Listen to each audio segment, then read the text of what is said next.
Democratic Party welcomes you to this debate for our state party chair.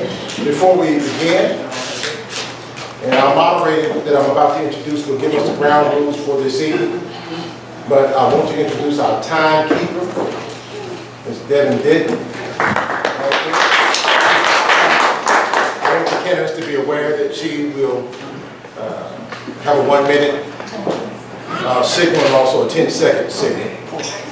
But now to introduce our moderator, which I'm very proud to introduce this young lady, Miss Nikki Nice, and that I can be biased and say a proud Democrat. You can hear her Monday through Friday as the co-host of the Open Mic on KVSP, and you can also see her occasionally on Fox 25. Tremendous young lady, very, very involved in Oklahoma City, and we are blessed to have her here this evening to moderate this for us, and thank you all for attending as well. And we're going to have her come up and she will give us the ground rules for everything we need to know.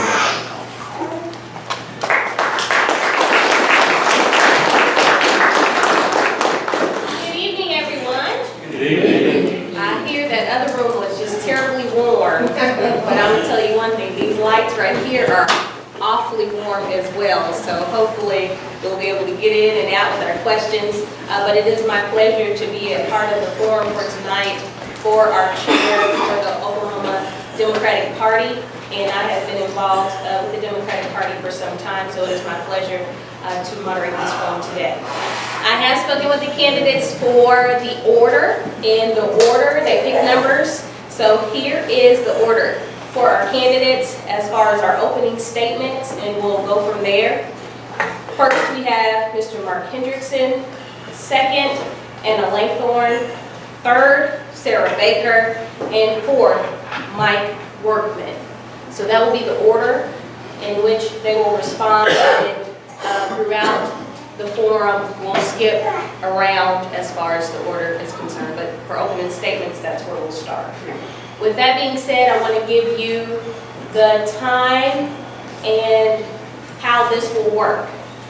With our opening statements, each candidate will have 2 minutes to give their opening statements. Within that time frame, you've already met our timekeeper. At the 1 minute mark, she will raise her folder to let you know you have 1 minute remaining for your speech. And at the 10-second mark, she will raise it once more to let you know that this is probably going to be your last sentence. And if I have to, I will interrupt you politely to let you know your time is up. And we also have responses because we have questions that were sent through online. We will ask those questions and you will have 1 minute to respond to those questions. So at the 10-second mark, you will also see the folder raised to let you know that we will need you to wrap up that statement in that sentence.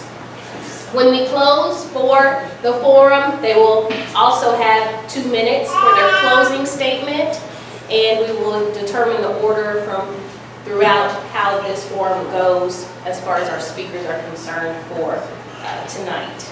With that being said, we received quite a few questions, but before we get to those questions, we will start with our opening statements, and we will begin with Mr. Mark Henricksen.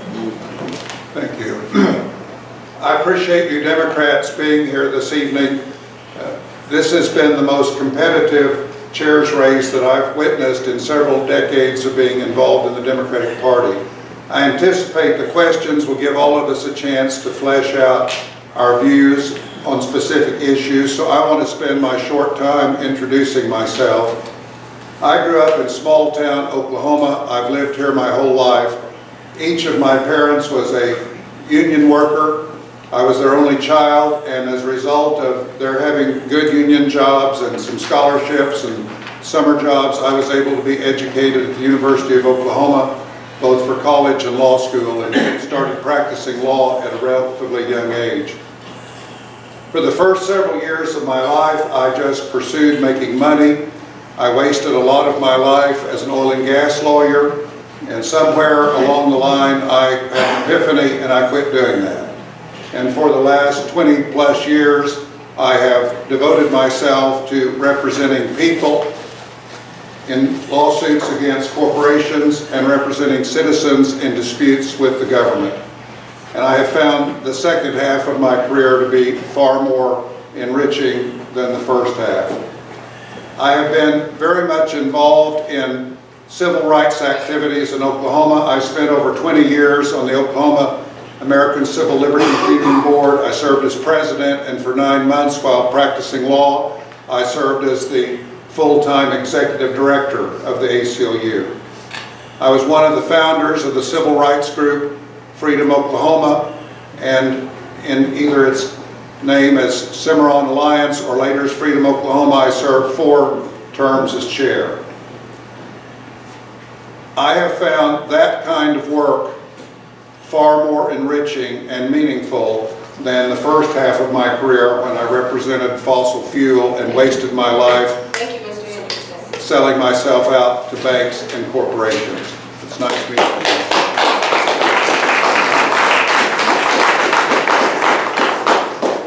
Okay, 2 minutes for Miss Anna Langthorn. Hi, good evening, everyone. First, I want to say thank you to Jesse and BC and Jane for putting this together. We really appreciate the opportunity to speak with you all in a more structured format. And thank you all for the work that you're doing in Oklahoma County. We're already seeing returns on that effort, so I appreciate you all as leaders.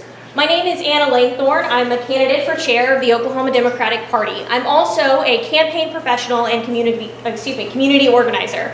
I've been working in Oklahoma Democratic politics for the last 7 years all over the state. I've worked on nearly 70 campaigns, everything from school board and city council up to I was the deputy campaign manager for Chief Bill John Baker in his re-election campaign. I've helped candidates in Elk City and Idabel and Bonita, Tahlequah, of course here in Oklahoma City and also in Tulsa. I decided to run for chair because after this last cycle and after 7 years of hitting my head against a wall over and over again, watching really great candidates lose because of the dysfunction and disorganization of our state party, I decided I had had enough. I feel that I have a unique set of skills and experiences that I can bring to the table as a party chair to get our party more organized, more effective, and moving in the direction of actually electing Democrats. That's why I'm running, and that's what I hope we can accomplish together. Again, I appreciate you all being here, and thank you for setting this up. Thank you. Miss Sarah Baker. My name is Sarah Baker, and I am also one of the 4 candidates for Oklahoma Democratic Party chair. President Obama said, what is important is that we make sure to work together, that we understand that our strength comes from unity and not division. That is one thing that we as a party must do right now. We can all agree unequivocally, I just made up a word, bigly, is that our goal is to elect Democrats in this state. We all believe in equality for every individual, in equal protection for every individual. But what we have to come together to do right now is we have to elect Democrats that also believe those things, because it is an example of what is going on in the state legislature and in Congress, that the Republican Party does not believe the same things we are, and we are different. We are the party of the people. Now, about me, I have run for office. I have spent the last almost 10 years fighting for those issues, fighting for public education and women's rights, and these issues that we hold dear as Democrats. I have also served at the state party. And why that is important and why that should be taken into consideration is that I know exactly how the state party has been functioning for the last couple of years. And that is the reason that I decided to run for chair, because I came into the party wanting to make a difference. And I regretfully was not able to make the impact and the change as a staff member that I thought needed to be made, and that is the reason that I decided to run for chair, because I have seen what happens. So it is time for us to come together as Democrats, and Thank you. thank you.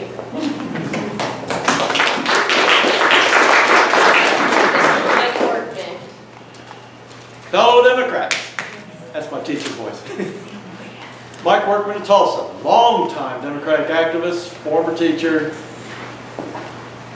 I was the 5th of 6 people to announce for chair. First and last have dropped out, that's why we have 4. This is not going to be like the National Party chair where they had 9 people. I think we have 4, and we don't really expect any more to be added. All 4 of us are going to have a role in the Democratic Party in Oklahoma, I think, for years to come. We all have a unique skill set. They'll tell you about theirs. Let me tell you about mine.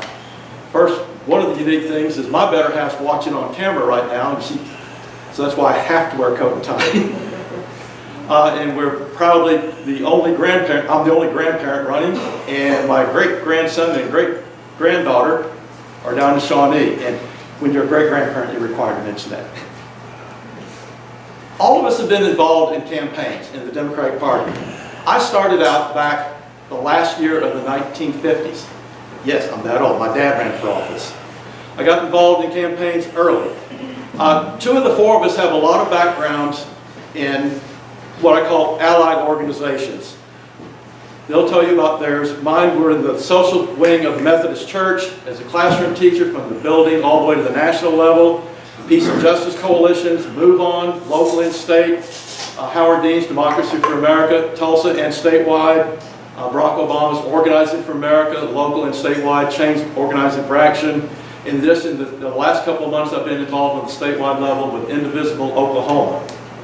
All of these are nonpartisan groups, but all of these are natural allies that we have to communicate and cooperate with, or we will not be winning elections. The purpose of the Democratic Party is to elect Democrats. And in that criteria alone, we have been an utter failure. Is that the 1 minute or the 10 seconds? 10 seconds. 10 seconds. If you want to have more victory parties, let Workman work for you. Thank you, Mr. If I'm not mistaken, everyone did receive the questions. You did not receive the questions. Okay, even better. That means you're going to have to do some homework about the Democratic Party, and I'm sure you have already. We do want you, as the audience, to know there are cards going around. If you have questions, please feel free to write them down so we can make sure we get all questions addressed. And thank you. Yes. Marguerite. Oh, I'm going to collect. she's going to collect them that way, but I have a couple here.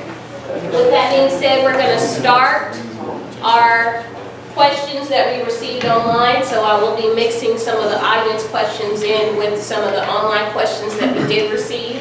And I think one of the questions we received just moments ago is probably one of the better ones. And we'll start this question, and these are the 1 minute responses, please. And at the 10-second mark, you will see that red card, and I will ask you to politely finish that sentence if we are finished before your time. And with that, we'll start with Ms. Anna Langthorn. We'll go with you first. The question comes from one of our audience members. If elected, what is your special plan for reviving the party? If elected, what is your special plan for reviving the party? Okay, well, one of the answers that I typically give to almost any question is that I don't think there's one single magic bullet that is going to save our party. It's going to take a lot of hard work. It's going to take a lot of strategic planning. One of the things I think we need to do better is clear communication from every level, whether we're talking to voters, whether we're talking to other members of the party, party officers. Right now we're failing at that, and once we can't improve winning elections until we start improving talking to each other. So that's the first thing. The other thing that's really important to me is I think we need to develop a 77 county strategy. We can win every seat here in Oklahoma City, and I think we're going to. We can win every single seat in Tulsa, but we won't have the number of lawmakers in the legislature we need to pass the policies we want to pass. So we have to figure out a way to organize and win in rural Oklahoma. I also think that we need to be focusing, oh, was that my 10-second mark? Then that's good, thank you. Same question for Ms. Sarah Baker. If elected, what is your special plan for reviving the party? So this is, like Anna said, there is no one single silver bullet that is going to make the difference. It does involve communication, it does involve getting out there, But one of the things that I want to do for the party is we need to have people out in the field all the time, not just in campaign years, working with our county parties, working with our district officers, and determining what the resources are that are needed. And then it is the responsibility of the state party to ensure that those local grassroots, county parties, candidates, and activists across the state have access to those resources that they need. In order to do that, what I want to do is put field representatives out across the state. And that is going to take a lot of fundraising, and that is what I am committed to doing. Mr. Mike Workman, if elected, what is your special plan for reviving the party?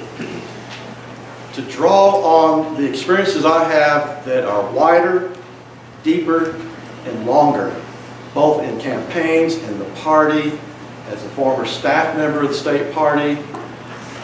But what I'm going to bring you unique and all, and I'm going to release a more detailed version of it. In the first 100 minutes after the election, I will make sure that our convention is online, and the staff is directed to go down to the party headquarters and unblock every party officer and delegate who is currently blocked on social media. You would be surprised how many there are.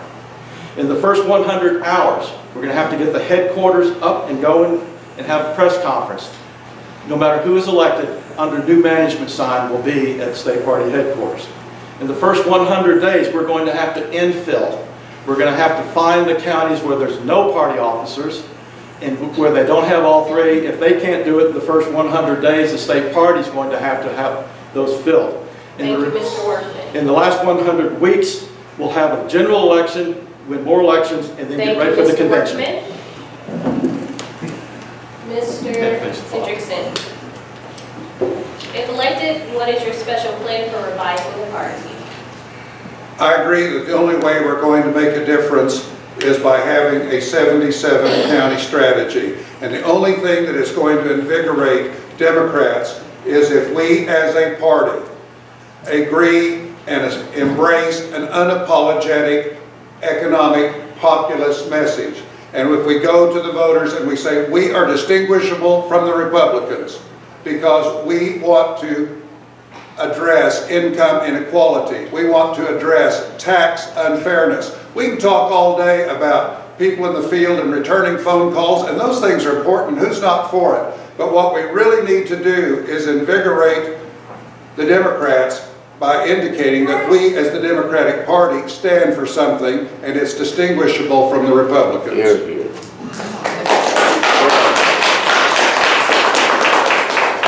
will continue with an online question, and we'll start this round of questions with Sarah Baker.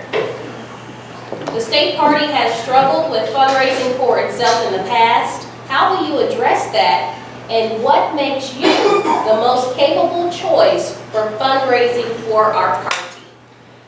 Okay, so in the past, part of the biggest issue with the party fundraising is that they don't do it. They need to have, we as a party, we have to have somebody committed to putting in the work. And I can say work because that is exactly what it is, because I have done that. And that is what makes me uniquely qualified to do just that. We can talk about all of the things that we want to do, but we aren't going to be able to accomplish any of them without the financial resources to get it done. In the short 8 months that I was executive director, I raised over $80,000 for the party myself on an average of $3,500 per 4 hours that I spent on the phone. Can you imagine what we could have with the party if we had a chair that was doing that every day, all year long? Thank you, Ms. Baker. We'll continue with Mr. Workman. Question, the state party has struggled with fundraising for itself in the past. How will you address that, and what makes you the most capable choice for fundraising for our party? 39 years I've worked as a professional consultant for Democratic candidates in 6 states. It takes money to win those elections around there. I've been a professional fundraiser, and I know what it takes to raise that money. You got to almost go to a battleground state in a presidential year to see what it looks like and all. But we've had that here in Oklahoma. We've had that when I helped Brad Carson flip the 2nd District from red to blue, and hardly anyone in this room is in any other seat that we've seen a seat flip. I have a unique experience that I have raised money professionally longer than probably the other 3 put together. But that's because I've been doing it so long. And you learn from your successes and your failures. We've got to have a 77 state strategy, a 5 district strategy, and we have to have a staff that is recruited and paid. The reason I left as state party staff back in 2001 is because my paychecks bounced.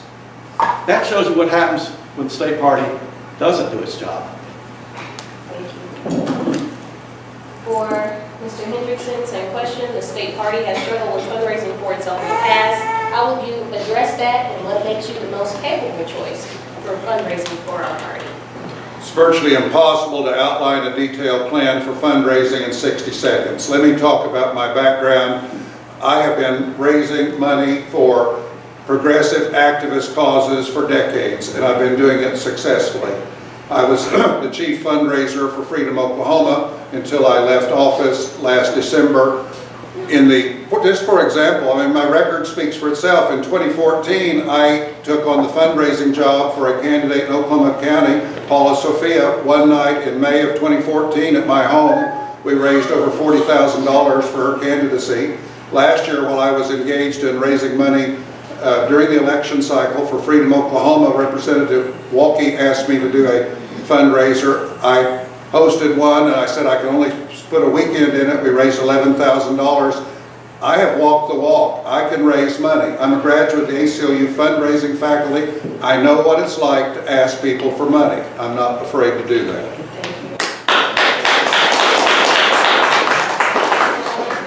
The state party has struggled with fundraising for itself in the past. How will you address that, and what makes you the most capable choice for fundraising for our party? So since we've all given you our credentials, I'd like to say that I've helped candidates raise, personally I've helped them raise $300,000 over the course of my career, just the candidates that I was responsible for helping them fundraise. Additionally, I'd like to agree with Sarah that a lot of fundraising work comes down to doing the work, sitting down, making the phone calls, making the ask. I am committed to doing that work full time. Another aspect, though, that we haven't touched on that is really important is that donors in Oklahoma do not give to the Oklahoma Democratic Party because they believe it is a waste of their money. They think that they are investing in something that is broken. We have to convince them that that's not true, and the way that we do that is by developing a long-term strategic plan with actionable goals. I am the only candidate up here that has won elections recently. I have the ability to write that plan and present it to donors that it will be compelling. Thank you. Thank you. We'll go to another question that was submitted online, and with this, we will start with Mr. Henricksen. The question is, what will you do to make democratic politics more relevant and accessible to working class and rural Oklahomans?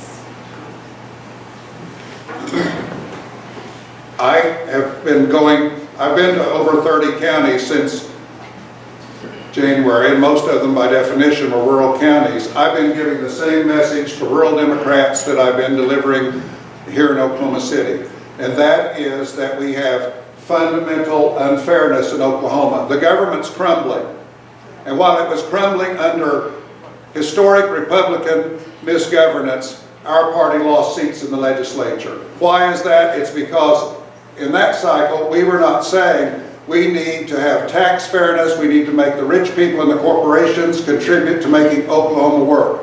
That message will resonate with working people in Oklahoma absolutely as well as it does in urban Oklahoma. That's not a rural conservative divide, that is a justice divide, that is a fairness divide. And it will appeal to working people all over this state, and we'll start winning.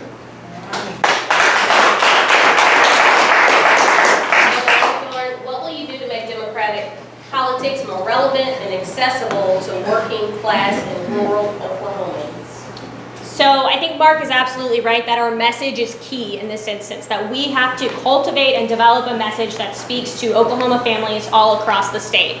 But just as important as the message is our ability to deliver it. And if we are not organizing in all 77 counties, if we are not utilizing every tool we have, whether it's mail, social media, phones, radio, TV, it does not matter what we're saying because they won't be able to hear us. So my proposition is that we do come up with a progressive, populist message to reach rural Oklahoma, but we also have to do the legwork of actually getting them to hear us.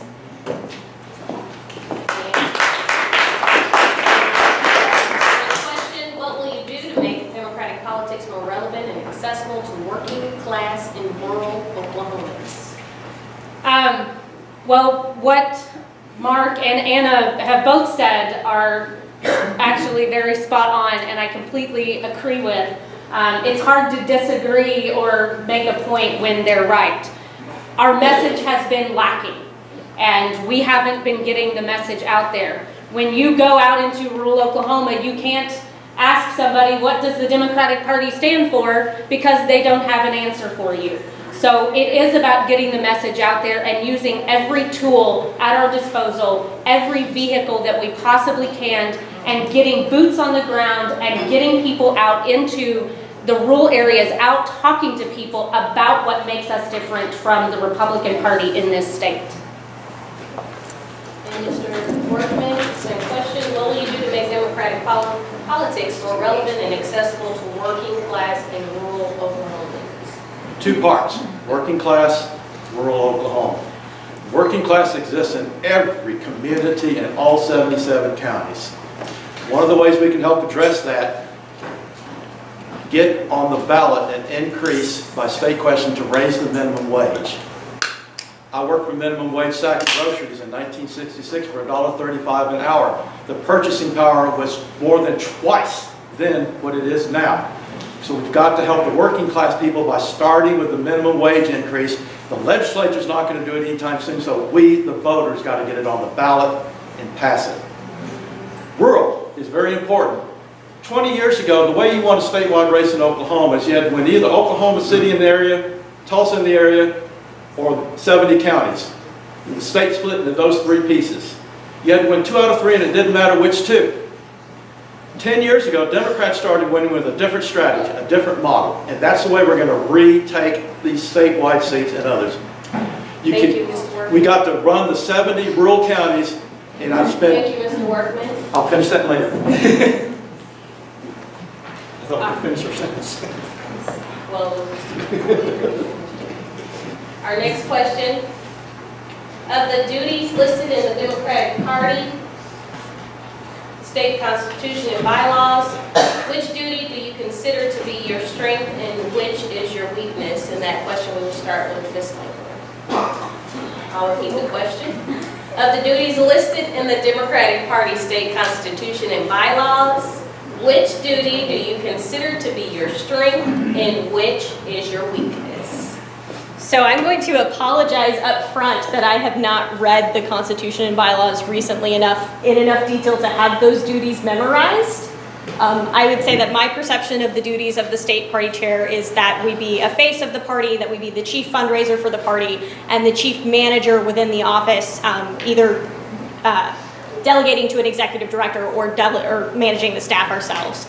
I think in all 3 of those capacities, I have a lot of strengths. I have fundraising experience. I have a plan for fundraising. I think that I would make an okay face for the party. You all have to be the judge of that. And I think that I'm prepared to lead our party with the staff, with the other officers to success.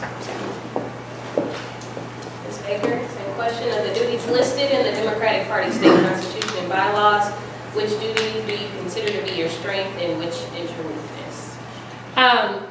So the responsibilities of the chair are to be the inspirational leader and set the tone of the Democratic Party in the state of Oklahoma. I feel that is where I am strongest. I love people. I love going out and talking to people and getting out and finding out what's going on and what they need and what you need from me, what you need from your state party, and how I can fulfill those needs. The other thing is certainly raising money and being the chief fundraiser of the party. I have already mentioned that I have proven my ability to do that in the small capacity that I did do so in the last 8 months. And I believe that I am fully capable and have proven myself so in order to continue doing that as chair. Thank you very much. All right, Mr. Workman, the question of the duties listed in the Democratic Party state constitution and bylaws, which duty do you consider to be your strength and which is your weakness? It's an old vaudeville joke. I got good news and bad news. The strength and weakness are the same. It's how to preside as chair. It's like herding cats. The advantage of working professionally in Democratic campaigns in 6 states is I've seen more than 100 state party officers at different levels, and I've seen more than 30 or 40 state chairs in the different states I've worked in. I've seen what worked for them and what didn't work for them. What worked for them is when they realize the minute you think that you have a degree of oversight and responsibility, but the minute you think you are in charge of the people below you on the flow chart, you are in the wrong spot. The job of the state chair is to support the state officers and be supportive of the state central committee. They support the 5 district operations. They support the counties within their area. And each and every county has to go out and support every single precinct in your backyard. The weakness is that it's hard to herd cats.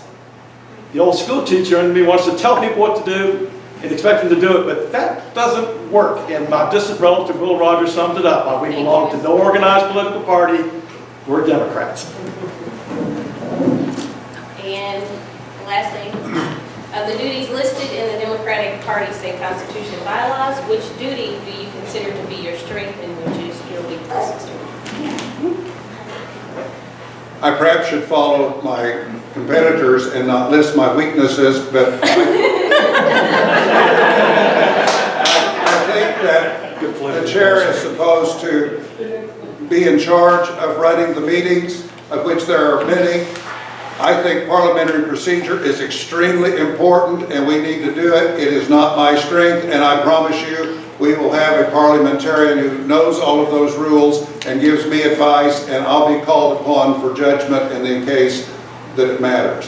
What I think my strength is, and I'll frankly put my skill set up to anyone, I believe that as the inspirational leader of the Democratic Party, I think I will do a good job. I think I've been getting applause from Democrats all over this state because I've been speaking the language they want to hear. I've been trying cases for 39 years. I know how to communicate. I think that's my strength, and I think given the platform for the Democratic Party, I think I can bring Democrats home. Thank you, Mr.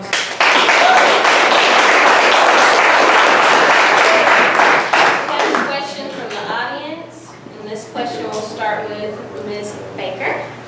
How will you bring together the Bernies, Hillarys, Obamas, other Dems to defeat the Republican dominance across our great state? Oh boy. Okay, so to me, the most important thing, the way we come together is that what I said in my opening statement, we have one goal. Our one goal is to elect Democrats. That is the thing that we have to come together and unite under and work tooth and nail, not only for the next few months with the 6 special elections that are happening, the first one is over tomorrow, but also in 2018. That is the most important piece to coming together. We have one goal, and we can all unite behind that singular effort to get Democrats elected across this state, all over this state, whether it is in Oklahoma County, Tulsa, or rural Oklahoma. That is our one goal, and that is what we unite behind, starting right now. Thank you. And the question to you, Mr. Workman, how will you bring together the Bernies, Hillarys, Obamas, and other Dems to defeat the Republican dominance across our state? The Bernie-Hillary primary created, and those fault lines are still there, and to pretend like they're not there would be the biggest mistake there. We have to remind ourselves why each and every one of us became Democrats. We have to remind people that the bigger goal is getting there. If we're going to belabor the Bernie-Hillary primary, we're not going to move forward. We've got to move forward. I've been in the Hillary camp. I've been in the Obama camp. That's because of some personal connection involved. We have to go forward, and as an unusual thing, I'm going to not use my full minute other than to say, we have to remember why we're Democrats. I remember why I became a Democrat in 1973. Vietnam, Nixon, Watergate. We're seeing the same rapid movement from that other party to the Democratic Party based on the P resident in the White House. Let's take advantage of that backlash. Thank you, Mr. And for Mr. Henricksen, same question. How will you bring together the Bernies, Hillarys, Obamas, other Dems to defeat the Republican dominance across our state? I was very active for Senator Sanders starting in 2006 when I flew to Vermont to support him, and I was really for him last year. On the third, as a delegate to the Democratic National Convention, on the Thursday night of that convention, I followed Senator Sanders' recommendation. I put on my Clinton-Kane button, and I supported Secretary Clinton throughout the fall campaign. I'm awfully sorry she's not the president today. So one way is by acting like a Democrat and supporting Democratic candidates. Senator Sanders got some flack 2 or 3 weeks ago for supporting a candidate for mayor of Omaha who was not perfectly pro-choice. And he said what I say, and that is if we want to have a 50-state or 77-county strategy, we have got to accept differences among Democrats. And once we go through the nominating process, we must support the Democrat. I will do that.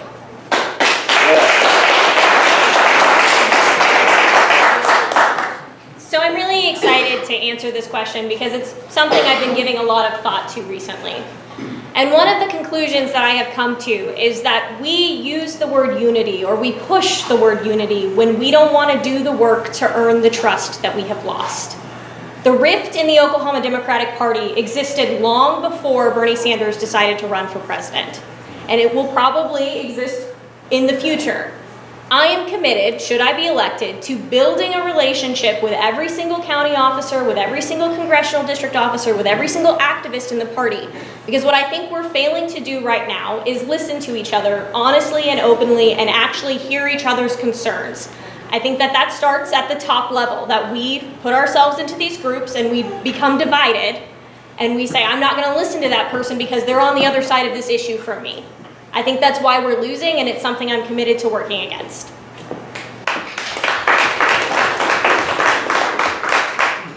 We have an online question that we will start with Mr. Workman. One of the longest existing issues for the Democratic Party in Oklahoma is getting Democratic candidates elected. What do you think needs to be done differently in order to be successful during election time? It's an old church saying that God intended us to vote, He sent us candidates. But there is no election that can't be won with the right combination of a candidate, a campaign, a set of issues that fits that district or state. Sometimes you got to count on the opponent being the one that loses the election rather than we win it in intangibles. We've got to go forward and identify people earlier. Over 150 years ago, the military term would be the firstest with the get there firstest with the mostest. I'm in conversations with people right now to help recruit people to run, because I don't think we should leave any seat blank on the ballot in 2016, and we've got to start now. There's this false presumption that when we get Democratic nominees, that all the party officers and all the party staff support them. That is not true. We have officers and staff that have been working against Democratic nominees, and that's got to stop yesterday. Let's be respectful of each other at the table. I think Sarah should be able to rebuttal that. I agree. I really think We will give her time to do that. We will give you time to do that. So you will get time to do that. So we will make sure, we need to make sure we're staying on point here, and that's what I'm here for. So we will ask for you, Mr. Henricksen.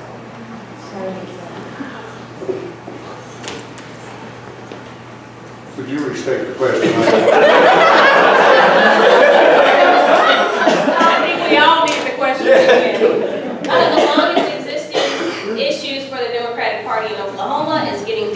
Democratic candidates elected, what do you think needs to be done differently in order to be successful during election time? The Democratic Party needs to start recruiting candidates today. It needs to conduct candidate training sessions starting this summer. We need to provide value to the candidates. We need to bring in consultants, pollsters, fundraisers, and try to show them how it's done. I have tried to help people who didn't even know that they had to do fundraising. There is fundamental ignorance about how to win elections, and the party can't pick the nominees, but we can make the candidates more competent. We're not realistically going to raise enough money to fund candidates. That's not going to happen. Candidates are going to have to raise their own money, but we can raise a good crop of candidates, and we can give them the support skills to be effective in the field.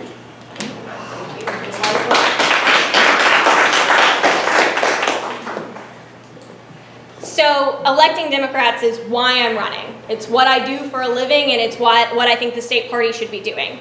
The simple answer to how we start doing that as a party organization is organization. It means, like Mark said, recruiting candidates right now, training candidates right now, training party officers right now, developing our message right now, and communicating with voters 365 days a year. We allow the Republican Party to define our narrative, and we have to stop. Every time a Republican does something dumb in the legislature or Congress, their voters need to know about it. That hospital closed, your Republican legislator voted for it. Your school closed, your Republican legislator voted for it. We have to take on that narrative and push it every single day, whether it's the party doing it or trained, competent, qualified candidates who were recruited more than a year out from election day. That's my answer is we have to be organized and we have to be smart.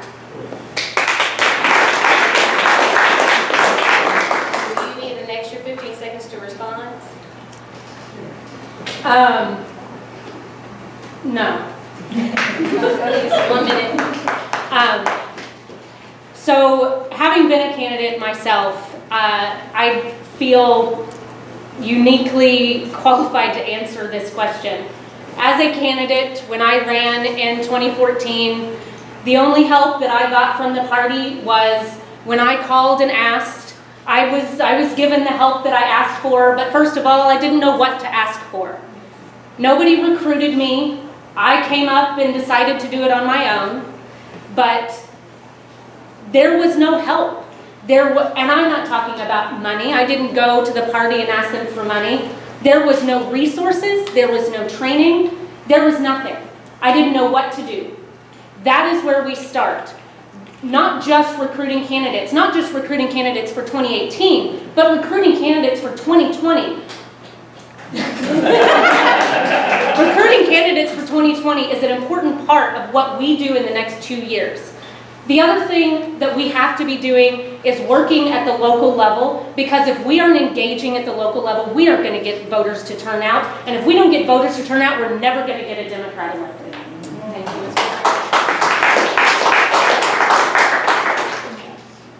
Okay, our next question is a question I've submitted online, and we'll start with Mr. Henricksen. Gerrymandering and straight ticket voting has created a lot for Republicans getting elected. What is your plan to defeat this? I think one of the two most important things the Democratic Party ought to do in the next 2 years is to go to the people and leapfrog over the reactionary legislature and present a ballot initiative to have an independent redistricting commission for legislative districts and for Congress. If we don't do that, the future looks sort of bleak. If we go to the voters and we say, which do you think is better policy? Letting politicians pick the voters or letting voters pick the politicians? That is a message that will resonate and will pass.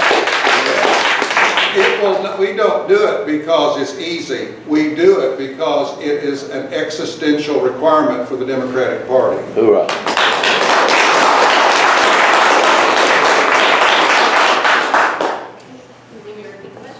No. I think this is another issue issue where we're all on the same page, or I hope we are. Mark has heard me talk about independent redistricting all over the state. I think it's something that we should, one of those unity items that we should all come together around. In 2020, redistricting is going to happen, and it can either happen from a Republican legislature or it can happen from a nonpartisan committee. And if we want to win elections, it needs to be a nonpartisan committee. Go ahead and repeat the question for me and Mike. Will do. Gerrymandering and straight ticket voting has created a lot for Republicans getting elected. What is your plan to defeat this? Okay, so there is only one simple answer to this question, and it's already been said twice. Independent redistricting is exactly the direction that we have to go, and it's going to require the entire state of Oklahoma to get behind it. We have over 800,000 registered Democrats in this state, and quite frankly, a whole bunch of Republicans in some really blue districts that would like to see it too. So that is an issue that everybody can get behind, and we have court cases in other states that prove that it can be done if we take that movement to the people and explain to them exactly how, just like Mark said, how politicians are picking their voters and not the other way around.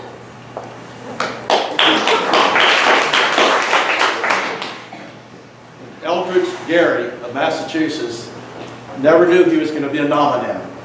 Gerrymandering is real. I know. I was paid as a staff member to help draw districts after the census in 1980, 90, and 2000. I know what it's like working for a Democrat to go down the line and include an extra house on the other side, or go down that line and exclude another house down that side, because in that 10-year period, you want them in or not in that district. We're on the other side of that line. The independent commission is now become Democratic gospel in Oklahoma and in other states. That's where we all agree. But how do you do that? I've been one of those paid staff people to draw those lines, and I can tell you that it's easier with computers now, and that other party has gotten incredibly good at drawing us into, packing us into loose seats just to the edge of what complies with the Voting Rights Act, and that's why we're down to only 26 House members and a super minority in both chambers. We've got to start regaining those. Thank you. Our next question will start with Ms. Langthorn. We got a question from the audience. What are your plans to push veteran issues and do more to reach out to the over 400,000 veterans in Oklahoma? So I think this goes back to having a populist and working class message, right? 400,000 veterans across the state. That's a substantial portion of the population that are affected by poor health care, that are affected by poverty and unemployment, and that when we start speaking to those messages and specifically speaking to how they affect veterans, that we can be successful, but we have to, again, package that message the right way and then get it out there. Do the work in every single county in the state, use every single tool in our toolbox, and communicate effectively. Ms. Baker? Just out of curiosity, who in the room knows a veteran? Raise your hand. Almost every single person in here raised their hands, for those of you that are watching and can't see it online. We all know somebody, at least one person, and in some cases a whole host of people that are veterans that live in this state and frankly that live across the country. It is about communication. Veterans are adversely affected by almost every single policy that the Republican Party hands down, not just in the state of Oklahoma, but in Congress and the United States Senate. VA, hospitals, access to services, mental health care that is killing our veterans across this state and across this country. That is where we have a message that we are fighting for these individuals, and we go out and we talk to every single veteran we know, and we get that message out there because it is time for it to end.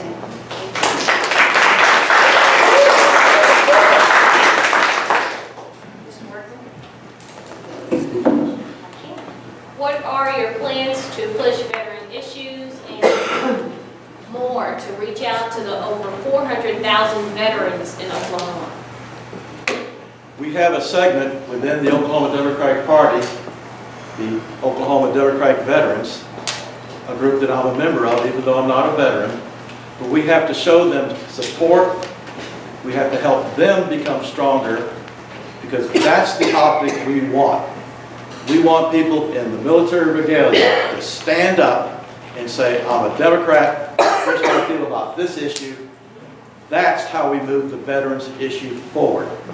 No one can speak to veterans issues stronger than a veteran. My better half is a retired psychiatric nurse. She literally helped pick those men and women up out of those beds that didn't even have all four limbs, and help treat them physically and help treat them mentally. It's embarrassing how little we have done and how many veterans are now homeless in this and other cities in Oklahoma. We as the Democratic Party have to move that forward, and our Democratic Veterans Network is what we have to strengthen and empower to allow them to do it better. Thank you, Mr. Henricksen. Since we've had an all-volunteer army in this country, the armed services of this country have been populated largely by working class people. The Democratic Party needs to speak to working class values, and we need to simply call the Republicans out. They get way more support from veteran voters than they ought to based on their policies. And I, for one, don't understand that. We as Democrats need to embrace flag and country. It's not something we ever need to be afraid of. I think it is a patriotism deficit sometimes that causes us, a perceived patriotism deficit that causes us sometimes to lose in the veterans vote, because our policies are far better for veterans in terms of health care, mental health care, avoiding homelessness, substance abuse, post-traumatic stress disorder treatment. We do better than the Republicans. They're stingy on that, and they don't respect the working class people who populate that group of people. So we need to just declare that part of our mission is to speak to working class voters, most of whom constitute the veteran population of Oklahoma and this country. This question we're going to start with Ms. Baker, and this is a fairly lengthy question, so please listen all. Take notes. I will repeat if I need to, but this is a synopsis to the question. The Washington Post recently ran an article summarizing a study performed by Priorities USA that outlines the reasons Democrats lost the 2016 presidential election. The study identifies 2 voter population challenges that prevented the Democrats from winning and that must be overcome to enable Democrats to win future elections. A, Obama-Trump voters. Voters who voted for Obama in 2012, then voted for Trump in 2016. Winning future elections will require Democrats to win these voters back to the party. B, drop-off voters, anti-Trump voters who voted for Obama in 2012 but didn't vote in 2016. Winning future elections will require Democrats to activate these voters. Question: under your leadership, do you believe we can overcome these challenges before the 2018 midterm elections, and how would you address each challenge? So I think that on the first point, the Obama-Trump voters, I think that largely there is going to be a swath of them who felt that Trump promised a lot of things, and we are going to get to election time next year, and they are going to be horribly disappointed in the fact that he has not delivered on 90% of what he promised them to do. So thankfully, Trump is going to give us a little bit of a heads up in that respect. But it is up to us as a party, it is up to us also as candidates to get out there and point out that you were promised this. How is that working out for you? Because if we don't bring it to the forefront of an individual's mind, then they may just repeat the same exact thing that they did in 2016. It is our responsibility to communicate that message. You were promised this. You aren't getting it. We want to help provide that for you.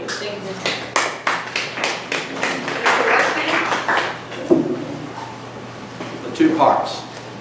People who voted for Obama and then voted for the P resident. I will not mention the opponent by name. There's ladies present.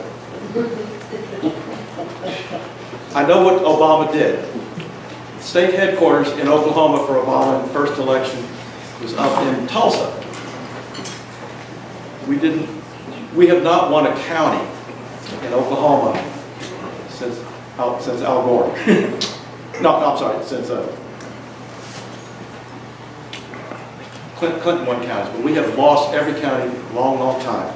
So it's not unique to see people who voted for President Obama in Oklahoma and didn't vote for him in this last election. The drop-off is something you've got to look at. Again, if you've ever worked in a battleground state in a presidential year, you know what it looks like, what it feels like, what it takes to win an election.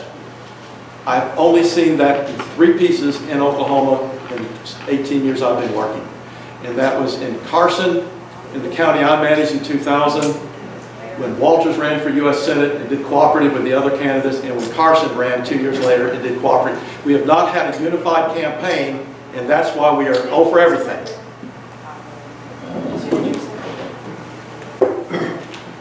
I'm going to have to give a synopsis answer to that long question.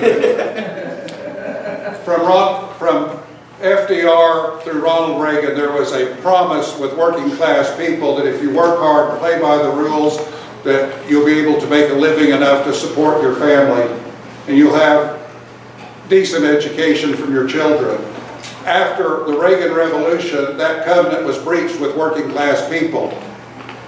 And then, frankly, in the intervening years, it has not been clear that either party was focusing in on the values of working class people as the government tried to delegitimize workers' rights and unions and not respond to the effects of globalization. And so if we want to recapture the working class voters who, in my opinion, foolishly voted for Donald Trump, we've got to express working class values. Yeah. If we'll do that, they will come home. That's how we bring the party home.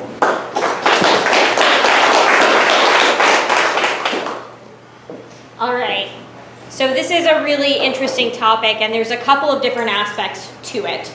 The first is that when we talk about drop-off voters or Obama-Trump voters, which I'm going to call change voters because that's really what they are, is people who are looking for change, we have to realize that they're already not voting in midterm elections. That in 2018, we'll probably see about 60% of turnout that we saw in the 2016 election. So we already have to take that into consideration. And a lot of those voters, right, that's our base that we're talking about. We're talking about people who want change, who need to be energized, who need to be engaged, and who don't vote in midterms because they don't believe it makes a difference in their lives. A lot of those voters are millennials, which presents a whole other problem because we're very anti-status quo and we're very anti-anything we perceive to be the establishment. So the task for the Democratic Party in 2018 and 2020 is to rebrand ourselves as the resistance. And that's my time, so. We received a question from the audience, and we'll start with Mr. Workman. How will you address the critical state of education policy as head of the Democratic Party? Here's where I have a unique advantage. As the former teacher, I know what it's like in the classroom. And again, just like the best people to talk about veterans are veterans, the best people to talk about education are teachers. I left the classroom. I never left education. I couldn't afford to stay in the classroom. I made more money bagging groceries in high school than I made as a full-time school teacher. That's the tragedy. We're losing teachers. I was over at the Capitol a little bit earlier, and almost every Democrat has that sign out there. Those who can teach, those who can't, try to make laws about teaching.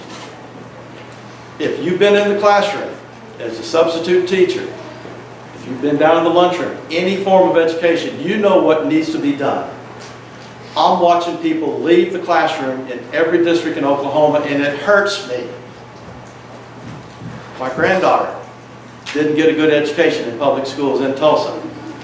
My great-grandchildren are going to be in school in Shawnee here in a couple of years, and it hurts me to see we are not the top. We're one of the worst, and we've got to come up, not just for our sakes, but for our children's sake. Mr. Henricksen, how how will you address the critical state education policy as head of the Democratic Party? The 1-minute answer to solving the educational problems in Oklahoma is pretty simple. You've got to repeal the Republican income tax giveaways to individuals and corporations, and you've got to repeal the Republican gross production tax giveaways to fossil fuel.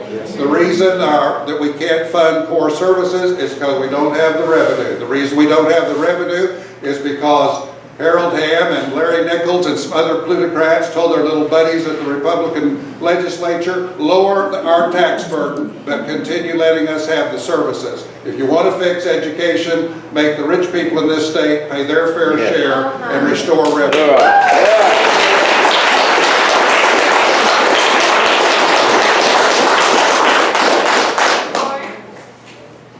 So I completely agree with what Mark just said. Unfortunately, as state party chair, none of us will have the ability to affect tax policy in Oklahoma. What we will have the ability to do is organize voters across the state to vote in elections and communicate with their legislators to encourage them to change tax policy in Oklahoma. That's the work that we have the ability to do and that we need to be doing, is energizing, engaging voters across the state to participate in the democratic process and advocate for the education system that we deserve.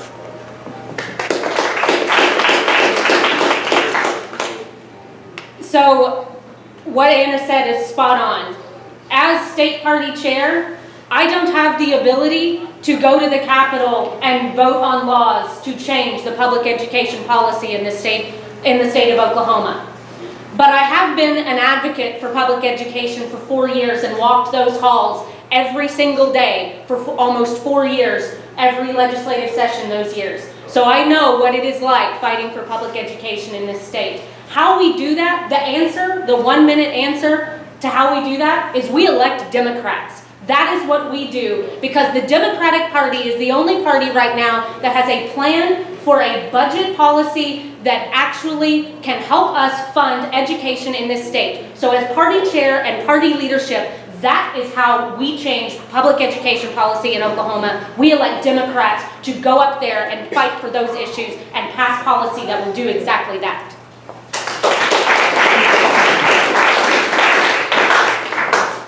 Our next question will start with Mr. Henricksen. One of the official acts of the state chair is to call meetings of the Central Committee. At your first Central Committee meeting, if you were limited to making one motion that you would like to see voted on and passed, what would it be, and what 2 actions would be required to implement that? What, 2 actions? 2 actions.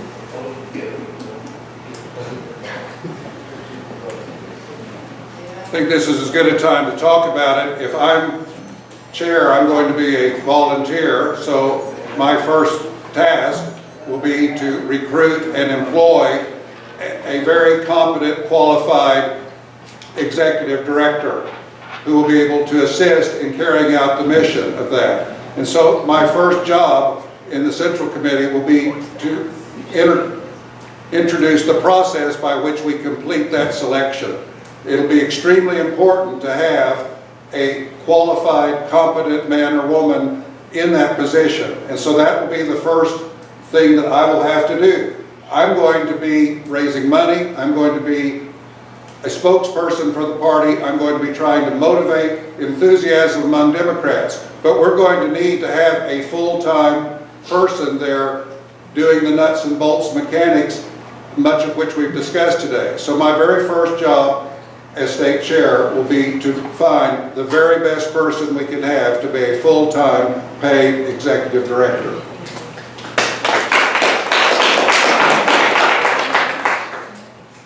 Oh, me? Sorry. So I think the first thing that I would ask the Central Committee to do would be to approve a long-term strategic plan that has a 77 county plan incorporated into it, that has 2-year goals, 4-year goals, 8-year goals, and a long-term budget. To do that, we would have to write that plan, and that would be my first act as chair.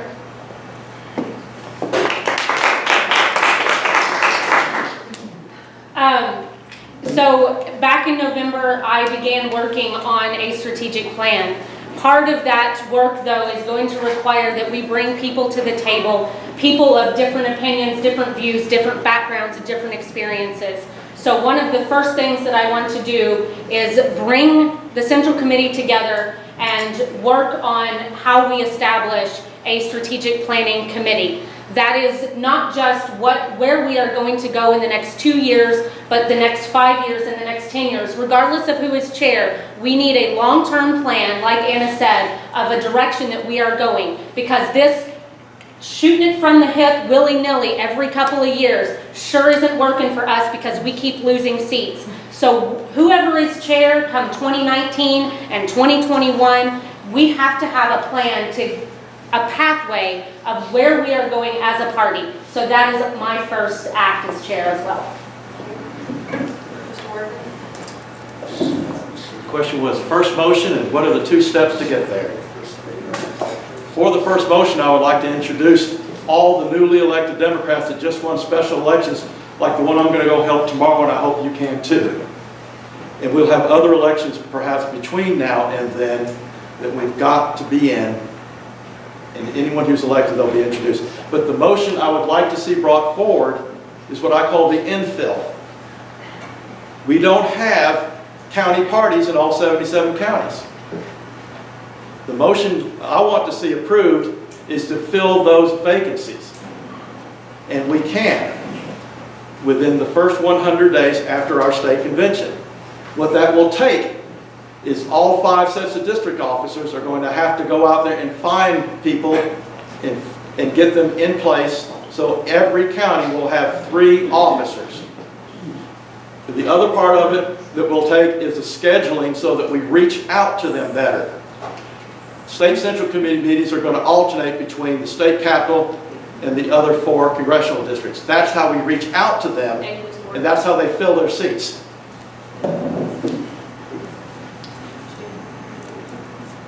Okay. Now we'll start with Ms. Ms. Langthorn. All right, according to the Pew Research Center in 2014, there were 138,000 eligible Hispanic voters in Oklahoma. What do you plan to do about this number? I'm really excited about this question. We are failing at outreach to communities of color, just period. We're not doing it. And it's something we need to be doing, specifically and particularly the Latino community in Oklahoma. They make up the largest percentage of our population and are the community that we do arguably the least outreach to. The first thing that I think we need to be doing is making sure that all communications that come from the state party are bilingual, that they're both in English and in Spanish so that we are easily accessible to Hispanic voters. The other thing we need to be doing is looking for Hispanic candidates to run for office. We have 1 in the Oklahoma legislature, or maybe 2, but they're definitely Republicans. We have no Hispanic Democrats serving in the Oklahoma legislature. And again, that is a failure. So in 2018 and 2020, we need to be looking for candidates from Hispanic communities to represent them. So those are my thoughts on that, and yeah.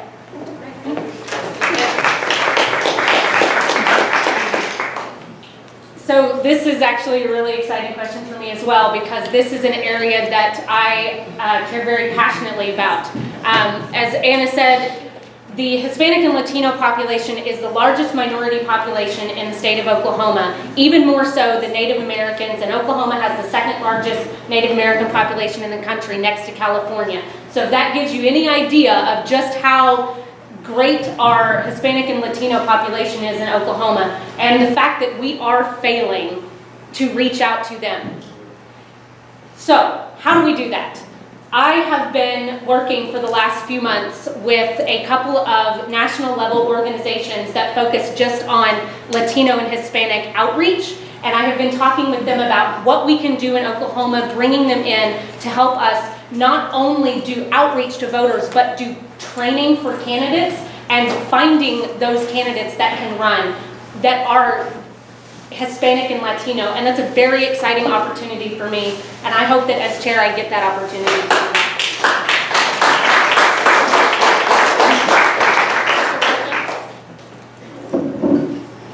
138,000 in Oklahoma. Those should be our voters.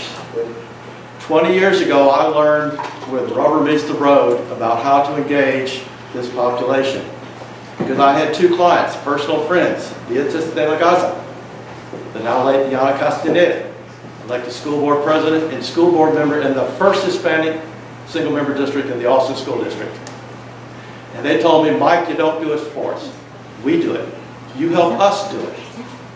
So we go to groups I've worked with, like COHO, Council of Hispanic Organizations in Tulsa. I'm sure you got a comparable group. We go to groups like TMAC, Mexican American Chambers of Commerce. I've worked for them professionally in leadership development. You go where they are. You go in the churches if you have to. They're there. They should be our voters. We have to empower the Hispanics in that are Democrats. Again, just like veterans, teachers, all, the Hispanic Democrats are going to help us bring the other Hispanic Democrats into registration, turnout, and victories.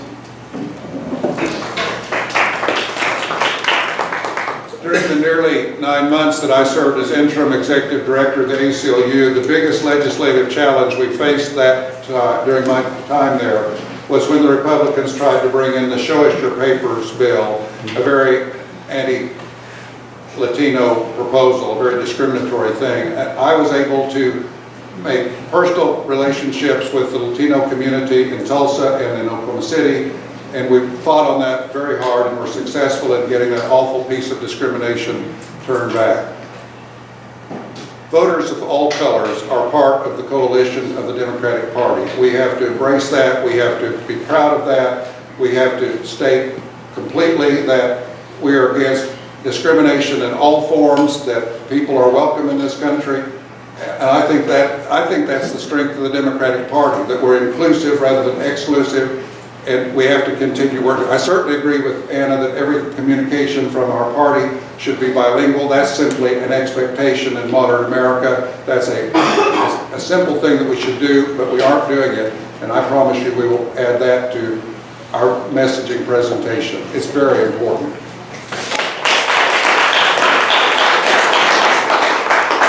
Due to the sake of time, we will start with our closing remarks. And within that 2 minutes that you will have, please explain what being a Democrat means to you within your closing statements. And we'll start with Ms. Sarah Baker. Again, 2 minutes. You will get the folder at 1 minute, and you will see the red folder again at 10 seconds.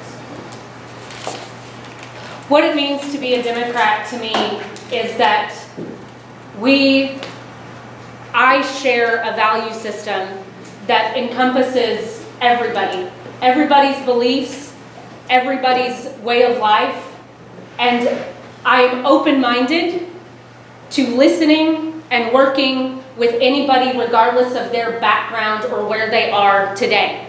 Whether they are the top or the bottom or religious views that are different than mine, that is what being a Democrat means to me, that I try in my walk of life to be inclusive. And that is what I feel that the Democratic Party stands for. I have been told that I'm what's called an intentional Democrat. I grew up in a Republican household and got involved in politics and realized that Republicans do not represent me. And I had a very real moment years ago when I made that realization that this is who I am and this is what it means to be a Democrat.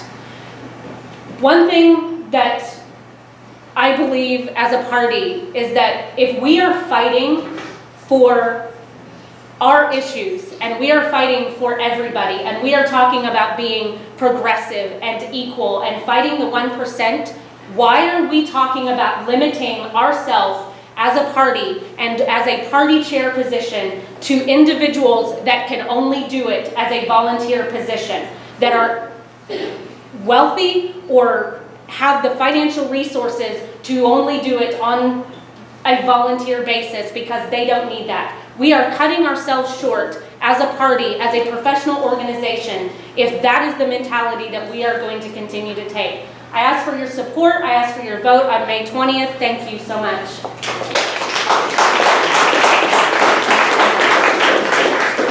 2 minutes.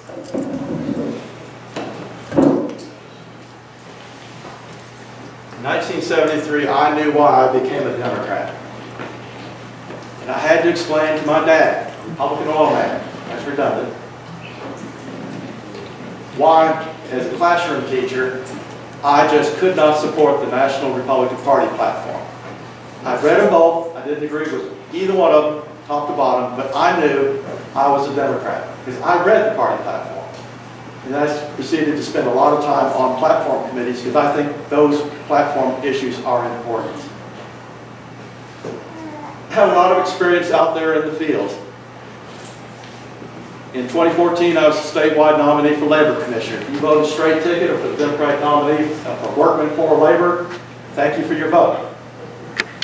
Last year, I was a Democratic nominee for U.S. Senate. If you voted straight ticket or the Democratic nominee for U.S. Senate for Workman for Oklahoma, thank you for your vote. But I'll tell you, 18 months campaigning for Labor Commissioner showed me where our strengths and weaknesses are statewide. Almost a half-year campaigning against young Jimmy Langthorn, I'm older than him, I can say that, showed me where our strengths and weaknesses are around the state. And I can tell you, I've been to those counties with no party and we created one. I've been to those counties with a weak party and we strengthened it. I've been to those counties with a strong party and said, help your neighbors. That's how we rebuild the party. One Democrat at a time, one precinct at a time, a complete county organization, a complete district organization, and a complete state party organization. We've got to fill in the spots and we can't wait till filing deadline to do it. I know the difference between a watch party and a victory party. I want to go to victory parties. I'm tired of watch parties. I've been to too many of them. Not for me, not for you. For our children and our children's children, we've got to win those elections. And the way Democrats are winning the last 10 years, you win the 70 rural counties. That's how we win statewide. We're competitive in the two urbans, we win the rurals. Thank you, Mr. Workman.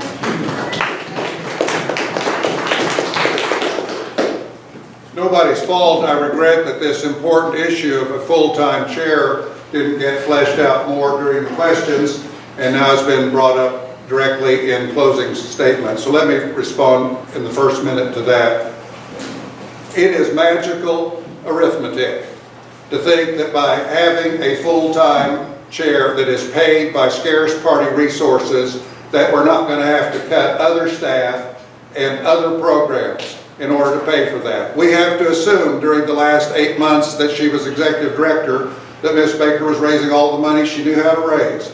And so her election as chair and being full-time isn't going to change that mathematical reality overnight. So if we're going to have a full-time paid chair and we're not going to have the benefit of a volunteer donating his or her time, then we're going to have a net loss of value to the party. Now that's just a reality.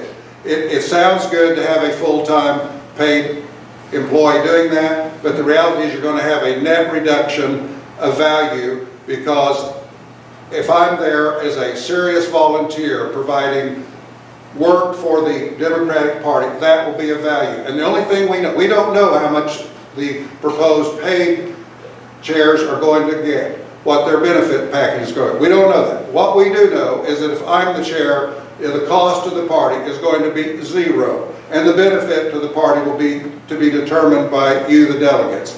Why did I become a Democrat? I can sum up the platform of the Democratic Party.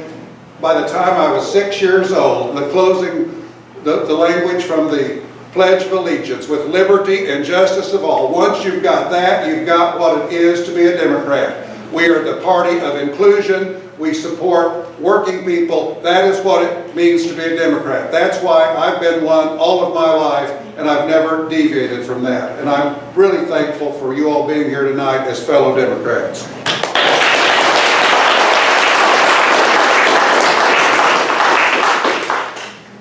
All right. Well, again, first I want to again say thank you to you all for being here. Thank you to the Oklahoma County officers for organizing this and putting it together for us. To me, being a Democrat comes down to 2 words, or maybe 3 words. Like Sarah and Mark said, justice, equality, progress, right? That we're treating everyone equally, that we're moving forward, that we're making people's lives better. That's what I am committed to, whether I'm elected or not, and that's what I think we're all committed to. In terms of our party, we are failing right now. We lose elections every year.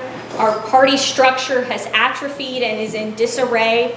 We do have an opportunity right now. People are excited, they're engaged, they're paying attention, and they're scared because Donald Trump is president. But unless we have someone at the state party full-time who's ready to roll up their sleeves, get to work every single day to organize people, to use that momentum and build our party, we're going to see more of the same. Our past failures are going to be repeated. I have the experience and skills to do that for our party. I have won elections in Oklahoma. I have worked in every single corner of the state. I know what our local party organizations need, and I know what candidates need. I hope you will consider voting for me. Again, my name is Anna Langthorn, and thank you for being here this evening.